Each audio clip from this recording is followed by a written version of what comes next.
All the Dragon Ball Z games, from Dragon Ball Z Burst Limit to Raging Blast, the Tenkaichi series, Xenoverse 2, and even the recently released Dragon Ball Z Kakarot have never been able to actually cover the Dragon Ball Super story. However, we just got confirmation from Schemmel, the voice of Goku, that has recorded over 60 to 80 hours of dialogue for Dragon Ball Z Sparking Zero, confirming that the game will actually launch with the entirety of the Dragon Ball Super story from Battle of Gods, Resurrection F, Universe 6's Tournament, the Goku Black Arc, and even all of the Tournament of Power at launch. Hello everyone, it's me again, Steedoj here, back with more Dragon Ball Sparking Zero news, and this time we are going to be talking about how the voice of Goku basically confirmed Dragon Ball Sparking Zero is going to be the biggest Dragon Ball story mode game ever, right? Keep in mind, this is likely the first Dragon Ball game to have Dragon Ball Super in its base, as well as the fact that we know characters like Kakunsa are going to launch with the game. So the Tournament of Power, you know, one of the longest arcs in all of Dragon Ball, actually will have a good chance of just being in the game the moment it comes out.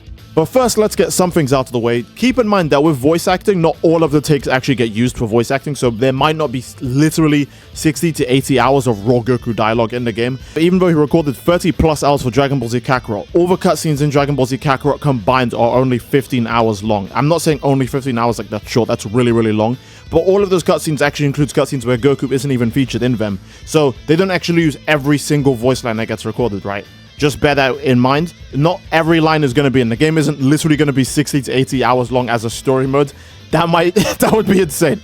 If it's the same logic as, let's say, Dragon Ball Z Kakarot, and he records over 30 plus hours, right? And we ended up with a 15-hour long cutscene-based game, then Sparking Zero still has a good chance of being, an actual 30-hour campaign, or even a 40-hour campaign, right? If we're going by the fact that only half of the lines get used, then you have to combine the lines of every other character in the game. Because Goku, it's a Dragon Ball game. Goku will most likely have the most lines in the game by far. Most of the events are going to be about him, so it makes sense that you can scale the game based on Goku's actual recorded audio time. And yeah, back to the Tournament of PowerPoint. Sparking Zero will likely obviously be the first Dragon Ball console game to actually cover the events of Dragon Ball Super in its whole story mode. Xenoverse did do this as well, but the issue with Xenoverse is that most of the time keep in mind, it doesn't come out with the game, it comes out with DLC. Very, very few Dragon Ball Super stuff is actually in Xenoverse 2 before the DLC. And keep in mind, those were technically Dragon Ball Z arcs when they got adapted, which was the Battle of Gods arc and the Resurrection F arc, right? Those were both Dragon Ball Z arcs, so Xenoverse 1 and 2 having some semblance of them is mostly due to the fact that they're Z rather than Super. Even Xenoverse 2 actually covers the Z versions of them rather than the Super versions, with Goku never fighting Beerus on a boat ever in both versions of Xenoverse 2. He always fights him in space. So yeah. Or he never fights Beerus out in the open sea is what I should say, but Sparking Zero is actually going to have like Dragon Ball Super at base, right? Because Xenoverse 2, even then, only covers very few things, right? Like also, Xenoverse 2 also the Goku Black Arc and Universe 6 Tournament, but it like barely skims over it, and Xenoverse 2 still doesn't have an adaptation of the Tournament of Power. We got the stage of the Tournament of Power, but we never ever have had an actual attempt to do Tournament of Power. It's always been like one fight from the Tournament of Power, like Vegeta versus Toppo. I still don't even think they've done UI Goku versus Jiren as an actual fight for the Tournament of Power in any of the Xenoverse 2 stories.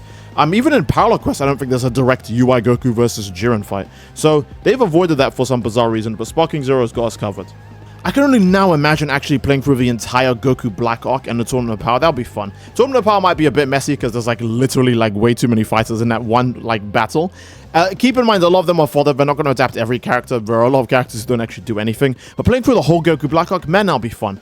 You can easily imagine some of the fights, right? First fight is going to be Trunks versus Goku Black. Second fight is going to be, Goku versus Trunks. Third fight, Goku versus Goku Black. Etc., etc., right? Vegeta versus Goku Black. Then we get Rose, Goku Black versus Vegeta, and so on and so forth. Moments like that, you can actually see every fight that's going to be in a Goku Black Arc, and I can't wait to do them, especially with the way Dragon Ball Sparking Zero does stages as well. Oh my gosh, hell yeah, I can't wait. Man, even when I talk about Kakarot, Kakarot's base game being 30 plus hours, I just remember that a lot of Kakarot's base games are also what-if scenarios as well. And it still ended up being long, there still ends up being that much Goku dialogue, right? A lot of Kakarot is side quests and what-if areas as well. Sparking Zero will most likely have what-if story modes too, because the Tenkaichi games did.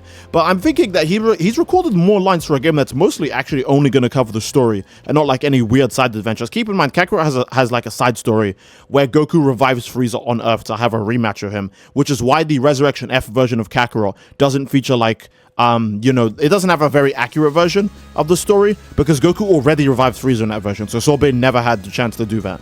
It's very different with the way things happen in Kakarot versus the way they happen in canon. And Sparking Zero might actually cover things. Again, I do imagine Sparking Zero have a more accurate version of the Resurrection F saga. As well as the fact that Sparking Zero is going to have its own what if sagas. Do keep in mind, Tenkaichi 1, even the first game, has different versions of the story where like Vegeta beats the good guys on Earth, as well as ones like Frieza beating the good guys on Namek, and then Frieza going on to fight his brother Cooler to, determine who's the true ruler of the universe, right? There's a lot of what-if scenarios just in general. There's even one where the Saiyans actually, like, overcome Frieza. Like, they're aware of his plan to overthrow them, and you have Bardock fighting Frieza at the end of everything on Namek. It's just insane, you know? I think the final fight in that story was Bardock versus Goku. Like, he meets his own son after beating Frieza. Stuff like that is really cool, and I'm sure Sparking Zero will naturally cover it too, because Tenkaichi 3 had great what-ifs. Like, when Frieza came to Earth as Mecha Frieza, Devilman meets him before Trunks, and Devilman, like, has the ability to one-shot any villain. So he just beats up all of Frieza's gods, Frieza and King Cold. It's just so funny. Man, now that I think about it, actually, when you consider the amount of characters Sean voices, he doesn't just voice all the Goku forms. I think there's 4 Gokus confirmed for Sparking Zero right now, right? Not only does he voice all the Gokus, he actually also does voice, like, characters like Gogeta and Vegeta. I think he's the voice of Vegeta now. Like, the Vegeta is Sean doing a Vegeta impression alongside his Goku impression. I remember there's one instance where he actually did do that with Vegeta. It's just him voicing the character, and he's pretending to be Vegeta. And we know he can do a really good Vegeta impression because we've actually seen it in the Battle of Gods movie before. So that's really funny. He also voices Goku Black, Kinkai, Neo, a lot of other characters. Then you have to also consider the amount of characters that Christopher Sabat voices. He voices Piccolo, Yamcha, a bunch, man, Vegeta. He voices so many damn characters, you know? So I'm actually curious, like, how many voices are we gonna get? Oh, there's actually a really, like, there's a bunch of really, I haven't checked the messages yet. I don't want to spoil myself on the really nice messages, but this GIF so far, this is an awesome GIF. I love it. Actually, which version of Goku are you guys most excited to play in the game? Keep in mind that Super Saiyan 4 Goku is likely to be in the game. Don't forget the same leak that gave us the Power vs. trailer news way before it came out in V-Jump also talked about GT characters. Some of them will be base game and some of them are potentially DLC because they're not actually, cited to be anywhere in the game so far. So keep in mind, whichever source gave us the information on Power vs. Speed is likely going to be right about that. I think Super Saiyan 4 Goku will come out with the game naturally. He's too popular. Maybe SSJ 4 Gogeta will be DLC. Who knows? But let me know what your favorite Goku form is in general, because I can't wait to see. Oh, the Super Saiyan 4 Goku transformation animation is going to be so sick in this game, I just realized. Speaking about the voice of Goku, I suddenly just remembered that, like, the Japanese way of Goku, she also voices a lot of characters too. She does the voice for every Gohan as well, and Goten. She also voices Bardock too, and Goku Black. So, every Goku that she voices, every Goku that English Goku voices, my bad, she also voices. Then she voices his kids too. That's a lot of damn characters, man. This game is going to be humongous. I can't even begin to imagine the absolute, like, sheer size of the game. And this is like such a small amount of info too that Sean has given, but gives us so much insight on the game, man. I'm sure Dragon Ball Sparking Zero will probably actually have a demo too when I think about it, because it's a humongous game. I can easily see them doing a demo for it before it releases, right? At least a lot of Dragon Ball games. I remember, I think Battle of Z had a demo at one point. I could be wrong about that. Ultimate Tenkaichi. It was either Battle of Z or Ultimate Tenkaichi. One of them had a demo. So they do try to do demos for these bigger Dragon Ball story-based games, and I can't wait to see if we actually do get a Sparking Zero demo. If we do, I'll probably just be like a few, like, oh no, we might get beta. Oh, that would be cool. That would actually be cool. No, it's either a demo or a beta. Damn, I need more time to think about that one. Hold on. And while I'm thinking about that too, I'm remembering that, like, Tenkaichi actually did do the original Dragon Ball story as well. Like, oh man, it actually does so many stories. Sparking Zero is just gonna have a long ass story. I really want to see how Sparking Zero will do Kid Goku versus Piccolo, Kid Goku versus Tien. I really do hope they cover like Kid Goku versus Tien. I think that might be my actual favorite fight in Dragon Ball, either versus Tien or Kid Goku versus Jackie Chun. Those are, I think, my 2 favorite fights in OG Dragon Ball.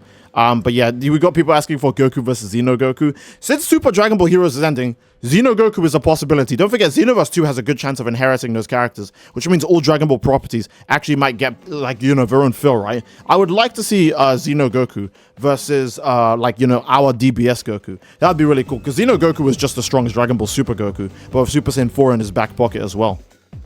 And this is because I remember actually that was a long time ago where people were saying, oh, the lines from the gameplay showcase sound like they just reused lines from like the older Budokai and Tenkaichi games, but like edited them slightly. And yeah, that does sound like the case for a lot of the older lines. But Sean also did just outright say that he does new takes every time. So it's actually, we might actually see new versions of Goku's whoa and all those other like classic noises he made. Oh man, I can't wait to go back.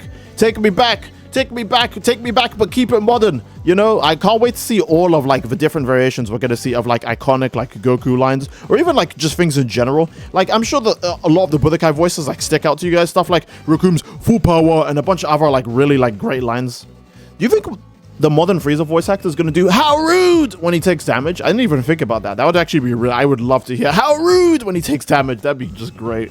Man, speaking of the Xeno Goku stuff, this isn't even taking like what if scenarios into account. I'm trying to think about how many different what if scenarios we can get out of the game, and with Dragon Ball Super especially, we have like next to no what if scenarios about Dragon Ball Super. I think the only instances we have of what if scenarios about DBS characters is entirely in Xenoverse's Parallel quests, but those only exist because like a third thing comes into the solution, which is our own characters, right? I would like to see a version of what if stories that don't involve our characters butting into it. That would actually be very interesting to see. You know, things like Goku Black winning. I imagine Goku Black winning would be a very easy, obvious one to do, right? You just have to put in lines for Goku like losing and Goku Black saying, "And now the Zero Mortals plan can commence." You know, etc., right? I can't wait to see stuff like that. Maybe we'll get to see a version of Vegito versus Zamasu that's actually different, you know? I can't wait. Someone said, I hope 15 minutes of those hours was for Nail. That's actually funny, and it's just a video of Nail being, like, erased from existence. That's so tragic. You have someone here saying new lines instead of recycled old ones. Awesome. I do like a lot of the recycled old lines, but I would like if they just redubbed them instead, or just like had like completely new lines. Don't get me wrong, the magic of, you know, the older lines is great and all, but I don't think they should stick around forever, because then they'll become a staple and people would ask for them in every game. And then Dragon Ball would basically just stop recording new lines for characters, and that would probably suck. So I'm sure most of the lines will actually be unique, because again, 60 to 80 hours is a lot of time to not have any unique lines, so they will have unique lines, you know. It's kind of just guaranteed. In fact, I wouldn't be surprised if the matchup dialogue for certain like characters was either universal depending on the form, or specialized depending on the form. Because you have to keep in mind that unlike Xenoverse 2, where characters have intro dialogues for like forms that they can't start in. For example, you can't start a match in Xenoverse 2 as Super Saiyan 3, but Goku will still say his unique line, his unique Super Saiyan 3 dialogue if he starts a match in Super Saiyan 3, which isn't actually possible, right? You have to do that with hacking the game, for lack of a better word. But Sparking Zero, or the Tenkaichi series in general, we've always been able to start lines start in different forms to trigger different dialogues. And in fact, mid-match dialogue is a thing in Sparking Zero. I might need to rewatch the gameplay showcase again, but there's a lot of instances where Goku and Vegeta are just talking to each other after they reach a certain like health threshold, or after one of them hits the other. So I'm wondering how much dialogue will be in the game, right? I'm sure we can have Goku say like, "You fool," or like his name was Krillin when he's fighting Frieza in Super Saiyan form. That would be sick, man. I really want to see that. In fact, you know what? Speaking of unique lines and stuff, I hope they keep the Tenkaichi 3 "I'm angry," because the way that's so under-delivered is kind of unique to me. I would like a good version. I think Burst Limit. I think Burst Limit still has the best version of the Goku versus Frieza dialogue in any of the Dragon Ball games, even over Dragon Ball Z Kakarot. But I'm kind of curious to see if they can top that. Yeah, the English cast of Dragon Ball is just super iconic, man. It's just one of those things that you think about, and you can only think about it in English, really. I mean, if you're an English speaker, obviously. If you're Japanese, you're always going to hear it in Japanese. But if you're an English speaker, I think you'll always hear Dragon Ball in English no matter what. And that's the cool part, being part of like the whole Dragon Ball scene in English. Being a Dragon Ball fan of all that stuff is kind of cool. I'm sure it's the same for like other anime across the board, but for me, Dragon Ball is always in English. That reminds me, I do hope it's not like Shinobi Strikers, where like I don't know if this was actually ever the case. I do remember hearing a lot of people saying that the voice acting for Shinobi Strikers was AI voices, because a lot of it is so weak and under-delivered. Not for Shinobi Strikers, my bad. What was it? It was that new remaster of Naruto. I think it was Ninja Storm Connections. That's what it was. That new remaster for like the Naruto Storm games, Ninja Storm Connections, that was the one that had AI voice, not Shinobi Strikers. Shinobi Strikers is that like weirdly good like Naruto Xenoverse game. Ninja Storm Connections had really, really weak voices across the whole board. It was actually better to just play the older games, just because the voicing was so weak. Storm Connections would actually take you out of the gameplay. But I don't think we'll suffer that with Dragon Ball. They usually nail everything for the Dragon Ball English. That reminds me, I don't know, is Goku Black gonna just sound like Super Saiyan 4 Goku? Because that's the way he should sound. That's the way Naozawa voices Super, like Goku Black, right? Is Goku Black gonna sound like Super Saiyan 4 Goku all the time? Or are they gonna keep him British all the time? Because I think in Dragon Ball The Breakers, which is the newest voice role for him, he's like British permanently, like in base form and transforms, right? So I'm kind of curious to see how that goes. I can't believe I just spent the whole tangent talking about Goku Black being British and not saying he has an accent. Like, it's very obviously an accent, but I don't know why I just kept saying he was British, like as if he's actually just British. Either way, I think this is probably a good place to end the video. Like this guy said it best, it's just so peak.